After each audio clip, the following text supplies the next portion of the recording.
All right, so how about the nature of the debate? His last introductory remark is simply to the effect that he says, I want to concede to my opponent all issues pertaining to the control of ovarian maturations in the Japanese quail. Wow. Okay. Okay. Where's that? What Yeah. is that? I mean, if you're not Gordon Stein, you have no clue why Dr. Bunsen talked about that. But he says that this was the subject of Gordon Stein's doctoral dissertation in 1974 at Ohio State. So at least he knows his opponent, right? So Yeah. I wouldn't be surprised if Dr. Bunsen actually read that doctoral dissertation. But he goes on to say that for some reason, Dr. Stein has, over the last decade, left his field of expertise and given his life to a campaign for atheism. Stop believing in your God, and I'm going to dedicate my entire life to make sure that people don't believe in something. Not the ovarian maturation in Japanese quail. At some point, you have to ask which one actually was more beneficial to go after or lucrative.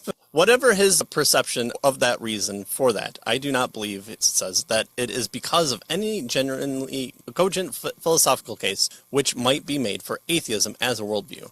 And it's to this subject which he turns to the debate. Right. So what he says here is basically Stein studied this, and this was his area of expertise, but for some reason he moved to trying to defend atheism. Right. And Bonson is suggesting he's not sure why he did that because atheism isn't defendable. That's basically what it is. And these are both doctors. And so Dr. Bonson had his doctorate in philosophical systems. Dr. Stein has it in science, in just science.